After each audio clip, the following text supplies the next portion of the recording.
요나 1장 여호와의 말씀이 아미떼의 아들 요나에게 임해 말씀하셨습니다.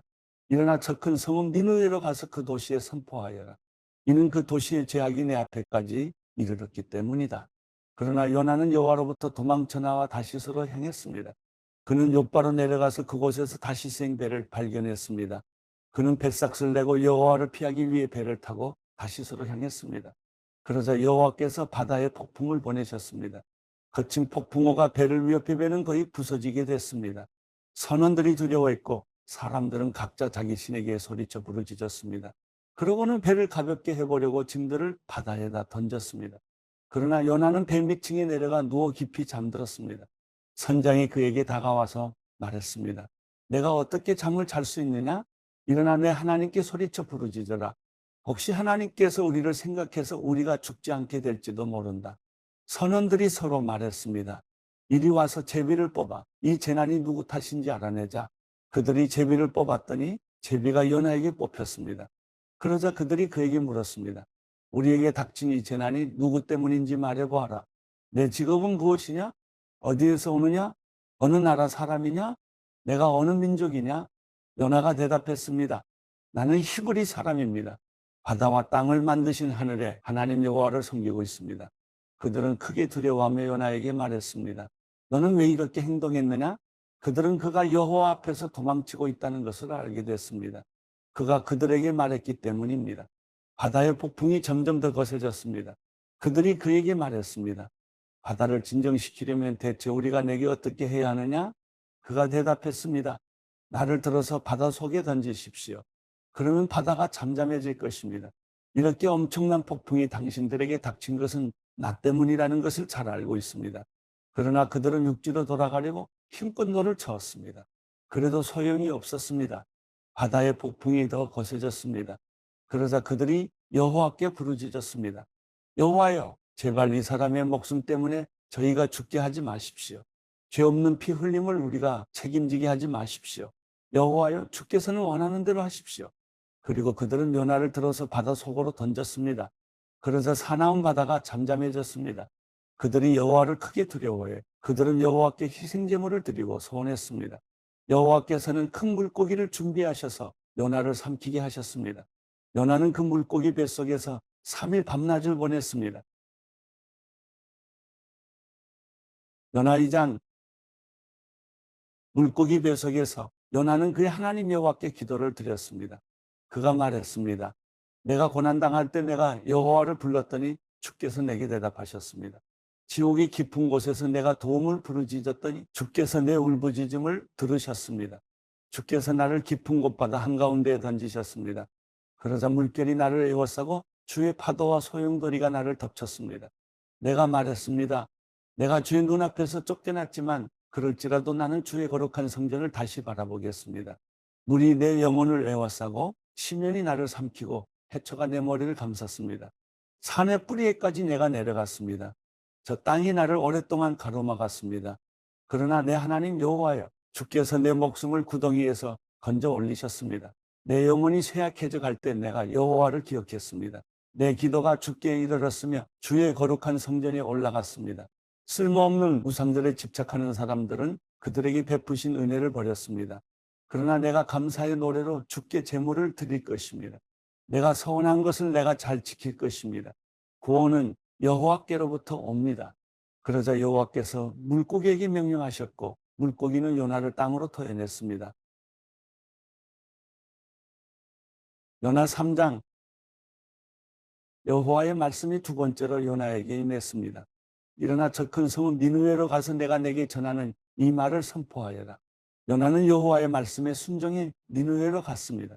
그때 니느웨는 통과하는 데만 걸어서 3일이 걸리는 아주 큰 성읍이었습니다. 요나는 성읍 안으로 들어간 첫날에 선포했습니다. 40일 후에 니느웨는 무너질 것이다. 니느웨 사람들은 하나님을 믿었습니다. 그들은 금식을 선포하고 가장 높은 사람부터 가장 낮은 사람에 이르기까지 굵은 배 옷을 입었습니다. 이 소식이 니느웨 왕에게 알려지자 그는 왕좌에서 일어나 왕의 옷을 벗고 굵은 배 옷을 두른 뒤 잿더미 위에 주저앉았습니다. 그러고는 니느웨 온 지역에 선포했습니다. 왕과 왕의 대신들의 이름으로 법령을 내리니 사람이든 짐승이든 소든 양이든 어느 누구도 아무것도 입에 대지 말라. 아무것도 먹지도 말고 마시지도 말라. 오직 사람이든 짐승이든 굵은 배 옷을 두르고 하나님께 부르짖으라. 각자가 자기의 악한 길과 자기의 손으로 행한 난폭을 회개해야 한다. 누가 알겠느냐? 하나님께서 마음을 바꾸셔서 자비하심으로 그분의 무서운 진노를 누그러뜨리셔서 우리가 멸망하지 않을지 모른다. 하나님께서 그들이 그 악한 길에서 돌이킨 행위를 보셨을 때 마음을 누그러뜨리시고 그들에게 내릴 거라고 말씀하신 재앙을 내리지 않으셨습니다. 요나 4장. 그러나 요나는 몹시 기분이 상했습니다. 그는 화가 났습니다. 그는 여호와께 기도했습니다. 여호와여, 이것이 내가 고향에 있을 때 내가 말씀드린 것이 아닙니까?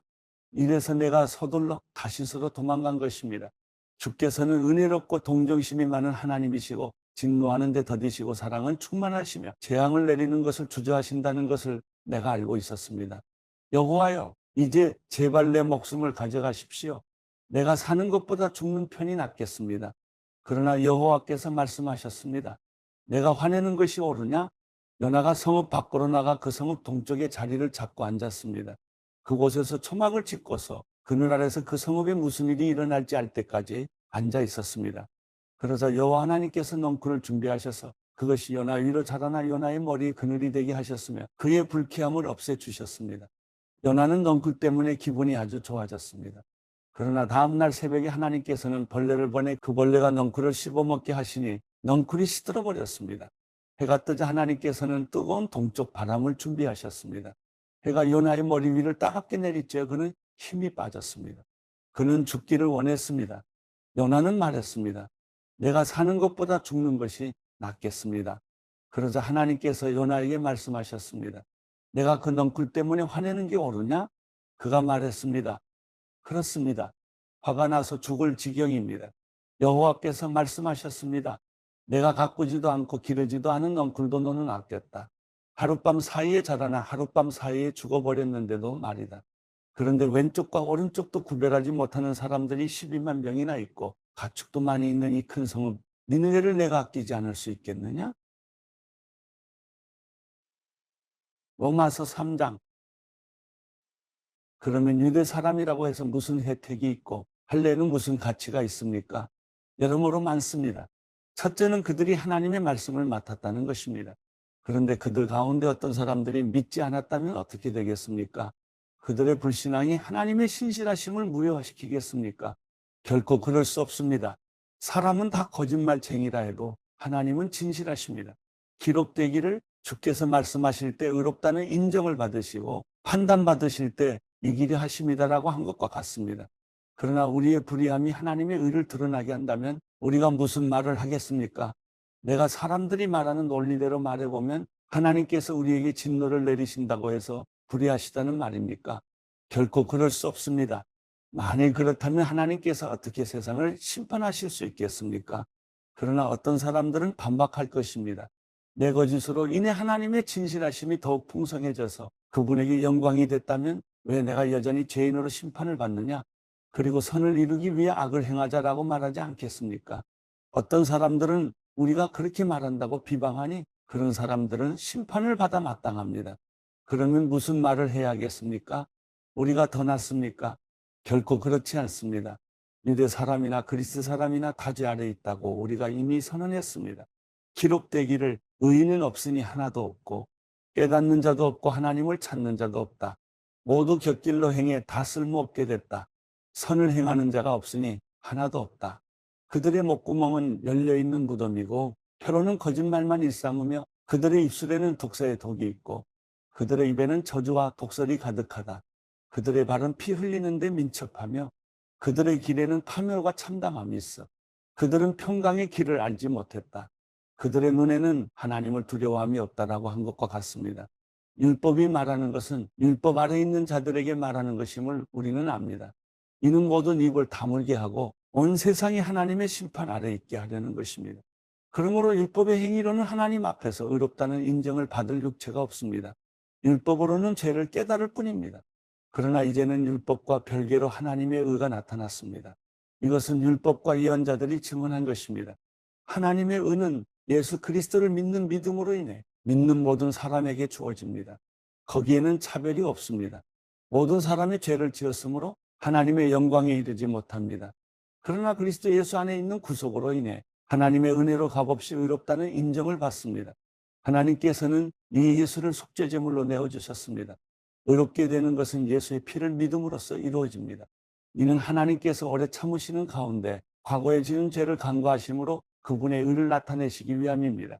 지금 이때 하나님께서 그분의 의를 나타내신 것은 자신이 의로우시며 또한 예수 믿는 사람들을 의롭다고 인정하시는 분임을 나타내시기 위함입니다. 그렇다면 자랑할 것이 어디에 있습니까? 전혀 없습니다. 어떤 법으로입니까? 행위로입니까? 아닙니다. 오직 믿음의 법으로입니다. 우리는 사람이 율법의 행위와 상관없이 믿음으로 의롭다는 인정을 받는다고 생각합니다. 하나님이 유대 사람만의 하나님입니까? 이방 사람의 하나님은 아닙니까? 진실로 이방 사람의 하나님도 되십니다. 할례 받은 사람도 믿음으로 인해, 또한 할례 받지 않은 사람도 믿음으로 인해 의롭다고 인정하실 하나님은 한 분뿐이십니다. 그러면 우리가 믿음으로 말미암아 율법을 파기합니까? 결코 그럴 수 없습니다. 오히려 우리는 율법을 굳게 세웁니다.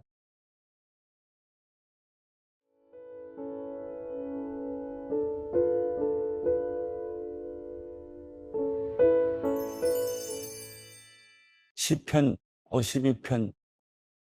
너 힘센 사람아, 왜 내가 저지른 못된 짓을 자랑하느냐? 하나님의 선하심은 항상 있도다. 내 혀가 못된 짓을 꾸미고 있구나. 마치 날카로운 면도날처럼 속임수를 쓰고 있구나.